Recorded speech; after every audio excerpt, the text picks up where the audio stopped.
Hello and welcome to Security Expert Online. My name's William Thompson and this is another in our series of Meet the Experts, where I'm introducing a team who we think are some of the UK's leading experts when it comes to all things security across strategy, people, systems and cyber.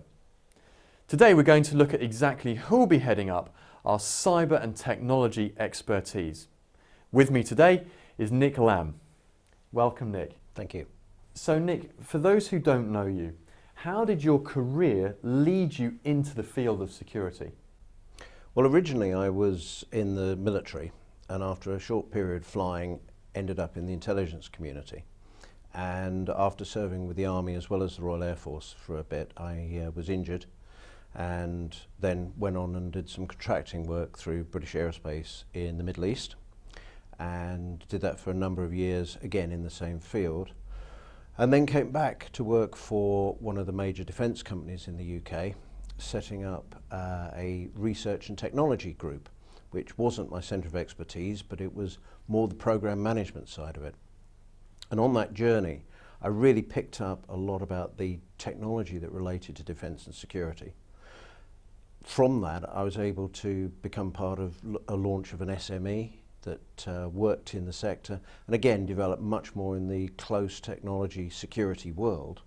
And from there, after leaving that company, we've started our own consultancy called Alex, of which I'm now the MD, and we're now providing advisory and technology services into government and private sector. So Nick, when you're delivering expert advice, when you're consulting with people or organisations, what are the specific areas that you feel really passionate about when it comes to security?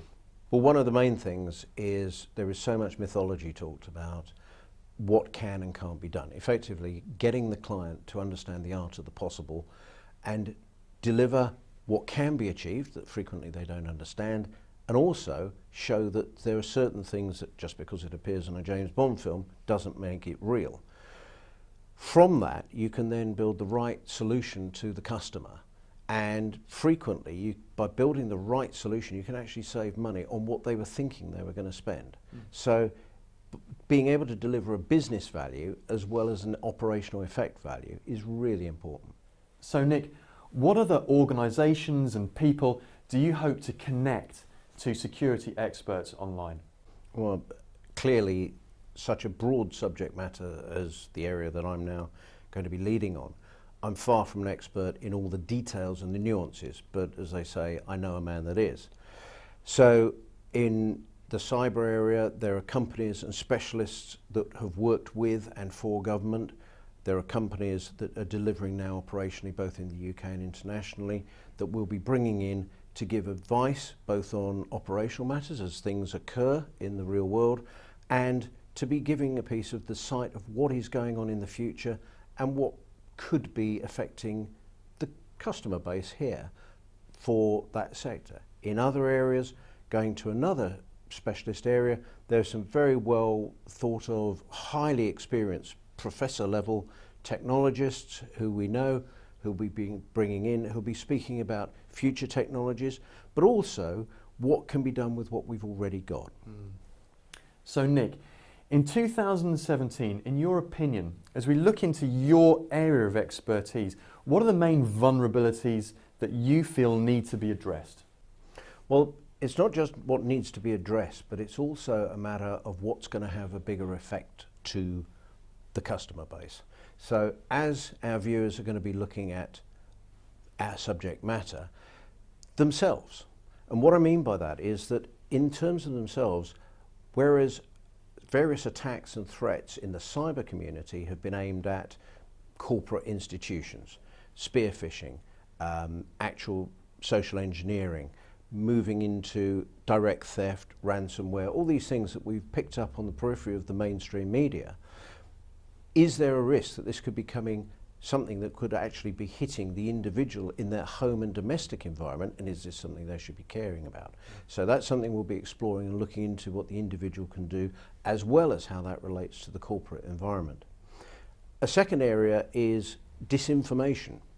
And what we mean by disinformation in this context is how individuals can be led down the garden path. There's a lot of terminology that's now being talked about post-truth. Where do we get our information from about a technology security base that's a very immediate, clear and present issue?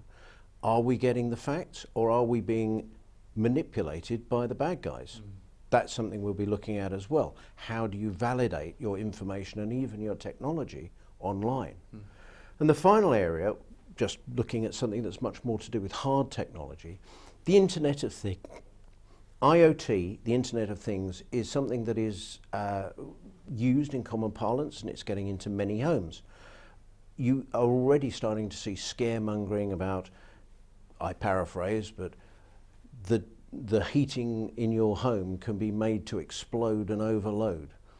Is this truth? Is this scaremongering? Is there any fact? What is the truth about connecting up so many technologies, and what protection measures are being put in place?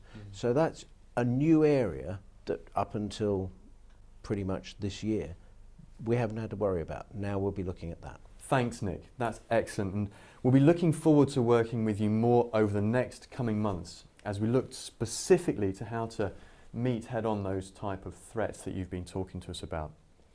So keep one step ahead. Join Nick and the rest of the Security Expert Online team by subscribing now. And together, online, we can make the world a safer place. Until next time, bye for now.